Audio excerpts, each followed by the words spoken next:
5 minutes, he said. Just that. No explanation, no hesitation. His voice sliced through the glass boardroom like the sound of a verdict being read.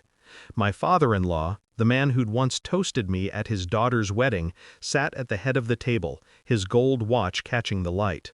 The rest of the leadership team stared at me like witnesses to an execution.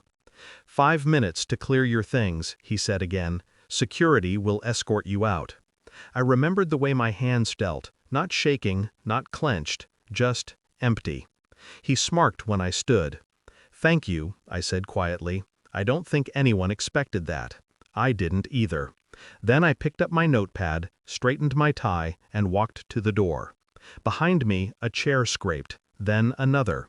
By the time I reached the elevator, 22 people had stood up. No words, no gestures, just the sound of shoes against the tile, one after another. I didn't look back, but I heard him laugh, sharp, dismissive. It lasted maybe 3 seconds. Then someone, I think it was the legal director, whispered, "Call a lawyer now." That was the moment he realized he'd just pulled the trigger on his own empire. I didn't plan revenge, not consciously. I'd built that company from the ground up with him, his money, my ideas. He'd never understood the technology, but he knew how to control people, especially family. When he offered me the position years ago, it wasn't a gift, it was ownership disguised as generosity. He wanted a son-in-law he could parade, a name he could stamp on every project like a signature. And I gave it to him. For 7 years I led his teams, doubled his valuation, covered his missteps, watched him rewrite my achievements into his narrative. Every press release, every board report, my work, his voice. But power never satisfies itself with control. It always wants humiliation. It started with small corrections in meetings, then public dismissals. Then, when his daughter, my wife, filed for separation, he saw his opening. He used her as the excuse, conflict of interest, he called it, family restructuring.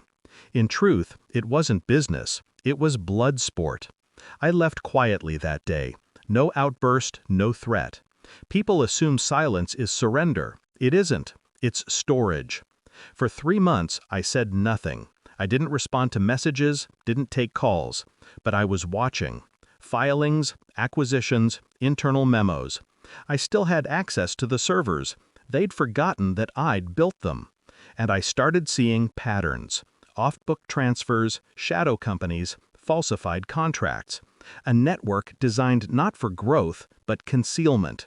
Every piece pointed back to him. I saved everything, dated it, organized it.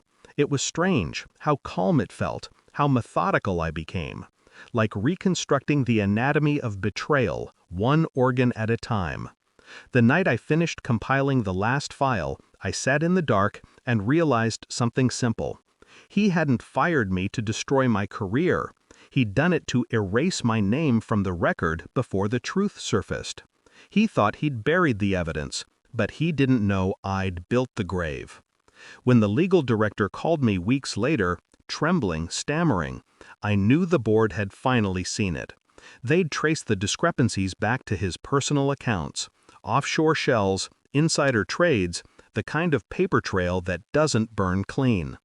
I didn't need to leak anything. I just forwarded a single encrypted file, titled Legacy. It contained every transaction, every forged signature, every decision he'd made in secret. He thought he could outmaneuver me, because he'd mistaken restraint for weakness. But restraint is just revenge waiting for the right temperature. When the story broke, he called me, first time since that day. "You think this makes you a hero?" he asked. "No," I said. "It just makes you visible." He hung up. I never heard his voice again. 3 weeks later, I got an email from his daughter, my ex-wife. Just one sentence. "He's stepping down. Effective immediately." I didn't reply. I didn't go to the board meeting where they stripped him of his title, or the press conference where he smiled through clenched teeth. But I watched the footage. He looked smaller. Like someone trying to remember how to stand without the weight of power holding him up. I didn't destroy him. I just let him meet himself without the illusion. That's always the worst punishment. Realizing the empire you built was made of mirrors. It's been 2 years since that day. People still talk about it. The mass resignation, the corporate mutiny. They call it loyalty. They call it courage. They don't know it wasn't either. It was recognition. Those people didn't follow me. They escaped with me. I see him sometimes in the papers, attending charity events, smiling beside politicians. The world still believes his story. That's fine. The truth isn't for the public. It's for the few who saw him panic when the mask cracked. Sometimes I think about that meeting, his voice, his arrogance, his laughter echoing across the glass. And I remember the silence that followed. It was the sound of a kingdom collapsing, not with fire or noise, but with footsteps. 22 of them, walking out of the room, one by one, and him still sitting there, alone.